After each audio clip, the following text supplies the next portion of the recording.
The night the church bells rang on their own, every soul in Hollow Creek knew something was wrong. It was a Tuesday in late October, a time when the little town should have been quiet. But that night, a thick fog rolled through the streets and drifted across the worn wooden chapel at the edge of the woods. The church had been abandoned for nearly 40 years, its paint stripped away by rain, its windows shattered, and its doors chained shut. Yet the sound of those bells echoed with a weight that made people freeze mid-step. Michael Carter was among them, standing on his porch with a mug of coffee growing cold in his hand as the deep metallic tolls vibrated through the ground beneath his boots. He had grown up in Hollow Creek, and like most people in town, he had heard the stories of the church that swallowed a congregation whole one stormy night in 1979. His parents never spoke of it directly, but the whispers were enough to make him avoid the place all his life. But that night, the bells called to him in a way that made his stomach twist. Michael was not the only one drawn to the sound. Within an hour, lights flickered on in houses up and down the road, and people began gathering in the street, staring in the same direction. The fog grew thicker the closer it crept to the churchyard, until the outline of the crooked steeple became a dark silhouette glowing faintly under the moon. Among the crowd was Claire, Michael's younger sister, who had always been braver than him. She tugged on his arm and said, "We should go. You know nobody's supposed to be there. Not after what happened." But the bells did not stop. They rang steadily, each one slower than the last, as though time itself was bleeding out. Sheriff Paul Grayson arrived soon after, his truck headlights slicing through the fog as he stepped out holding a shotgun across his chest. He was a big man with thinning hair, his jaw set tight as he listened. "No one's inside," he said firmly, though his eyes betrayed doubt. "That building's locked up and has been for decades. But we're going to check it out before people get worked up." He called for volunteers, and though most of the crowd stepped back, Michael found his own hand rising against his will. Claire hissed his name, but something in him had already given in. 5 people followed the sheriff that night, including Michael. There was Joseph, the town's gravedigger, whose hands were always blackened with soil, a quiet man who rarely spoke. Rebecca, the local school teacher who believed in reason and scoffed at old legends. Daniel, a mechanic who lived closest to the church and claimed he had seen shadows in its windows.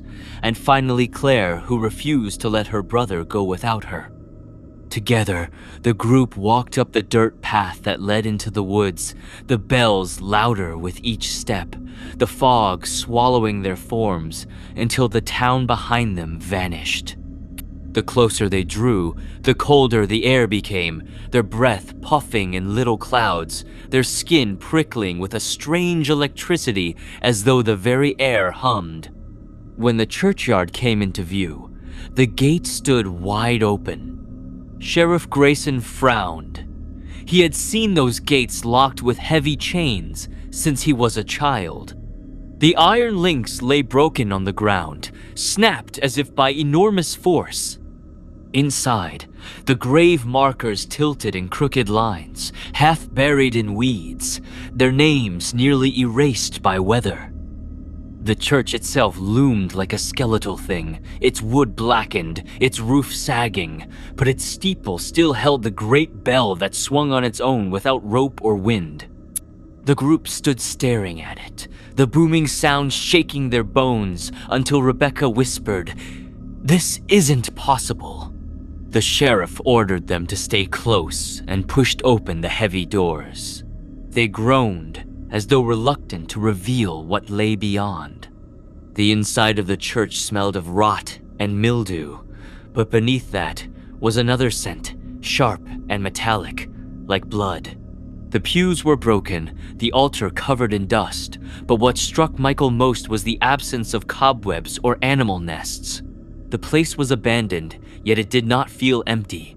Shadows clung to the corners like living things, shifting as though watching. They moved deeper, the sound of the bells now muffled as if they had stepped inside a throat that swallowed sound whole. Michael trailed his hand across the wall and felt warmth where there should have been cold wood.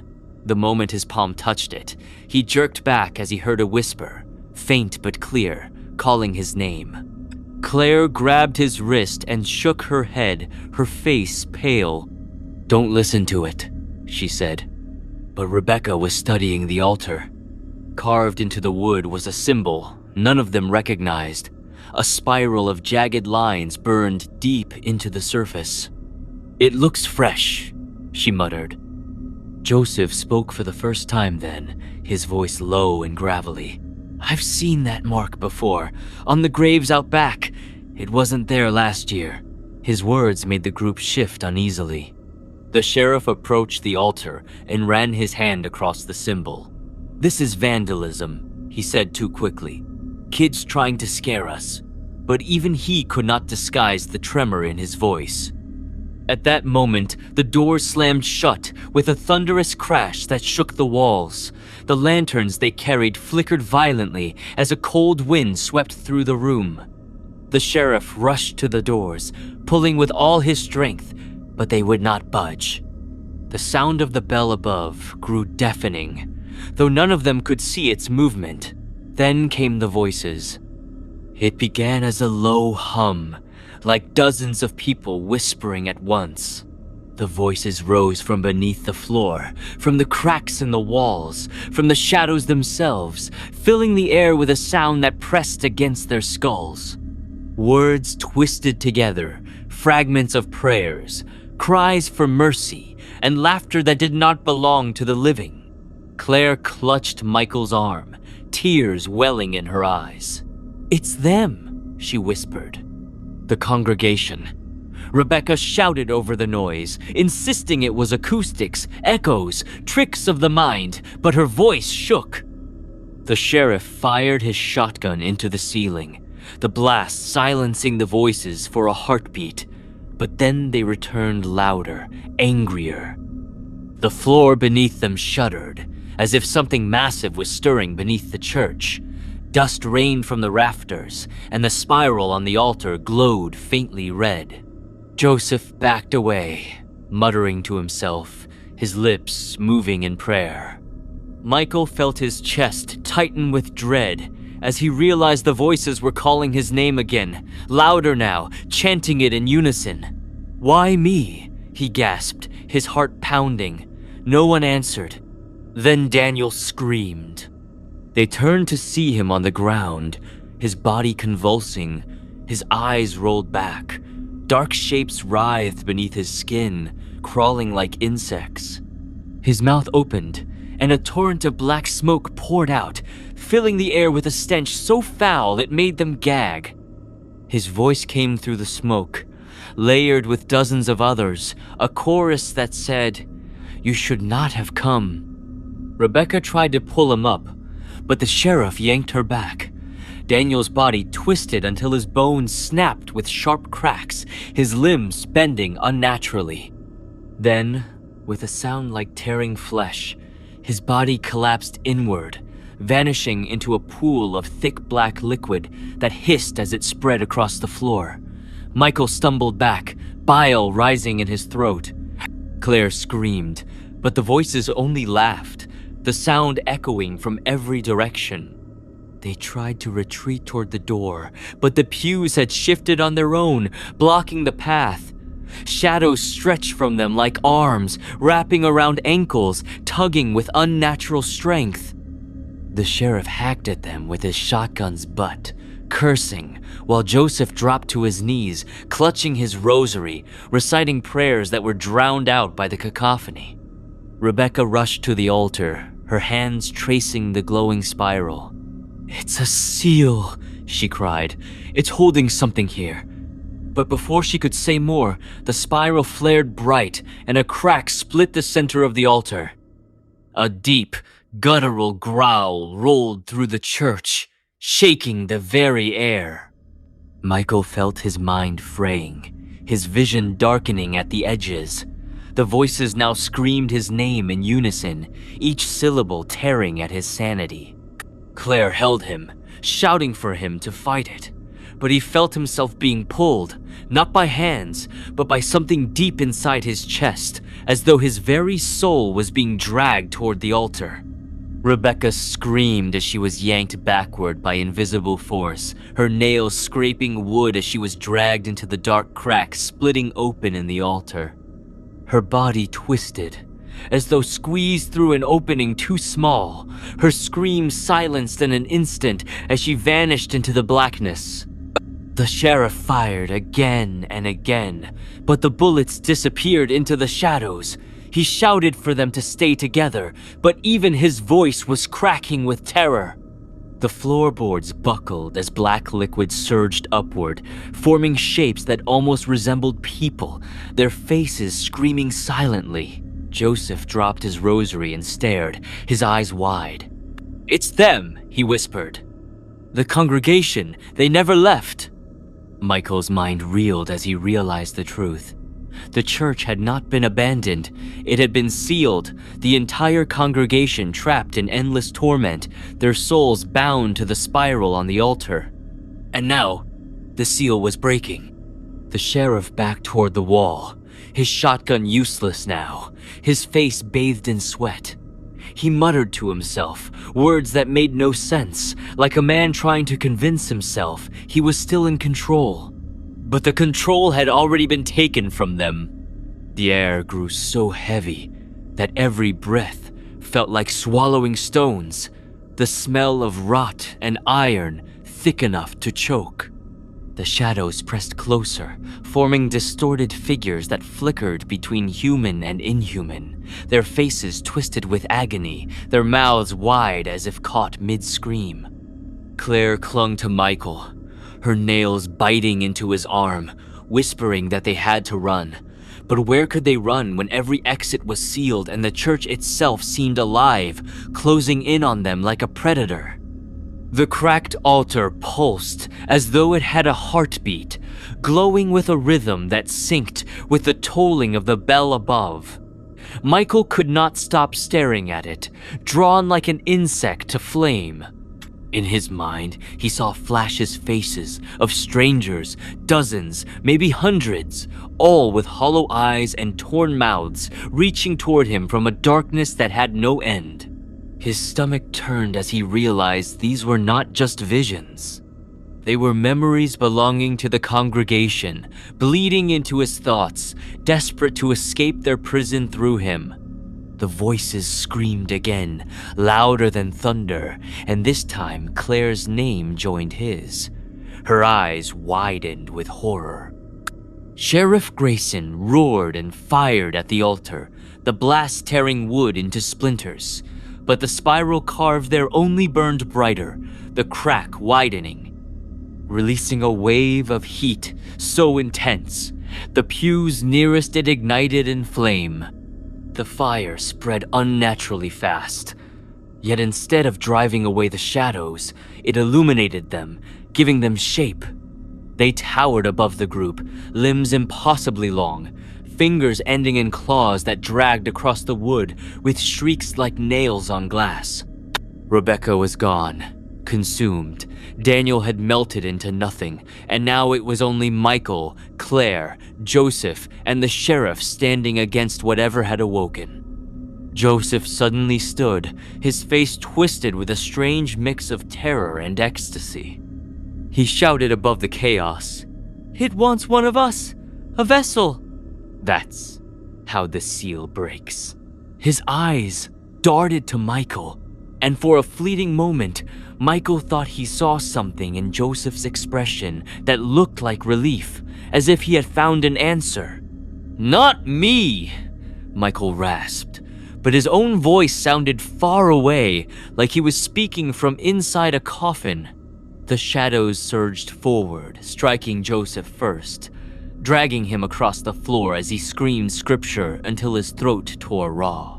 His body was lifted high into the air, his limbs flailing before he was ripped apart like paper, his pieces vanishing into black smoke. The voices roared in delight, shaking the rafters. Michael dropped to his knees, clutching his head, the chanting of his name overwhelming. Claire knelt with him, tears streaming down her face as she pressed her forehead to his. "Don't listen," she begged. "Fight it. Please, Michael, it's not you they want." But even as she said it, she knew it was a lie. The voices were not calling anyone else. They wanted him. The shadows circled closer, clawed hands reaching. The sheriff stepped between them, his last shells loaded, his stance firm though his body trembled. "Run!" he barked at Claire, his eyes never leaving the advancing figures. But the doors were sealed and the windows black. No escape left. Claire shook her head violently. She would not leave. The bell above reached a pitch so high it shattered what little glass remained in the windows. Blood ran from Michael's ears as he screamed, his vision splitting into fragments, each one a different nightmare. He saw himself standing at the altar, his hands raised, the congregation kneeling before him with rotted faces. He saw the church rebuilt, not with wood, but with flesh, its walls pulsing, its pews made of bone. He saw Claire crucified against the steeple, her eyes gouged out, her mouth stitched shut. He saw Hollow Creek burning, the townsfolk clawing at their own eyes as shadows poured from the church to swallow the land. And through it all, the whisper, seductive and relentless, "You are the vessel. You will set us free." Michael slammed his fists against the floor, fighting the pull. "Why me?" he shouted into the void. The voices hushed for the first time, as though considering. Then, like 1,000 throats speaking in perfect unison, they answered, "Because you heard us first." The memory slammed into him with brutal clarity. When he was a child, maybe 10 years old, he had wandered too close to the church one summer afternoon. He had pressed his ear against the chained doors and heard faint whispers. He had told no one, convincing himself it was the wind, but it had not been the wind. They had marked him then, waiting all these years for the night the seal would break. Sheriff Grayson screamed as shadows engulfed him, tearing the shotgun from his hands. His body convulsed, his skin bubbling as if boiled from the inside. He managed one last cry before the blackness swallowed him whole, leaving nothing but a scorch mark on the wooden floor. Now only Michael and Claire remained. Claire clutched him, sobbing, her voice hoarse. "Don't let them take you. Please, I can't lose you." Michael wanted to promise he wouldn't, but the pull was too strong. His body trembled, his vision dimmed, and his hands began to move on their own, reaching toward the glowing spiral. Claire saw it too, and in desperation, she grabbed the iron cross that had fallen from Joseph's rosary, pressing it into Michael's palm. The metal burned like fire against his skin, snapping him back for a moment. He screamed, smoke rising from his hand, but the voices shrieked in fury, recoiling. For the first time, he felt a sliver of power. He staggered to his feet, clutching the cross, and shouted into the roaring void, "You can't have me." The church shook violently, the altar splitting wider, fire and smoke erupting, shadows writhing in pain. Claire pulled him toward the doors, and to their astonishment, the chains rattled and fell away, the wood creaking as if resisting, but then bursting open. The siblings bolted into the night, the fog swallowing them whole as the church behind them roared like a living beast. The bell tolled once more, a final note so loud it shook the ground, then fell silent. Michael and Claire did not stop running until they reached the edge of town, collapsing in the dirt, gasping for breath. The townsfolk who had gathered earlier were gone. The streets were empty, the houses dark. It was as though Hollow Creek itself had vanished. Michael staggered to his feet, his body trembling, and looked back. In the distance, the church loomed, still glowing faintly through the fog, its doors wide open, its shadows spilling into the night like a tide. Claire clutched his hand, her voice trembling. "Michael, where is everyone?" The silence that followed was unbearable. Not even crickets sang. Michael took a step forward, but the earth beneath his feet felt wrong, softer, almost spongy. He knelt and touched it, pulling his hand back slick with black liquid. The ground pulsed. His heart plummeted. Hollow Creek was gone, swallowed whole, just as the congregation had been decades before. The shadows had spread beyond the church, devouring the town. He turned to Claire, his voice breaking. "We didn't escape, we just brought it with us." The fog around them thickened, shapes forming within it, familiar faces of neighbors, friends, all with hollow eyes and stitched mouths, reaching for them with trembling hands. Claire screamed, clutching his arm, and Michael raised the burning cross, but the glow had dimmed. The voices surged back, louder than ever, chanting his name with triumphant hunger. "You are ours! You always were." The last thing Michael saw before the darkness closed over them was the church bell swinging high in the fog, ringing a soundless toll as if marking the end of the world.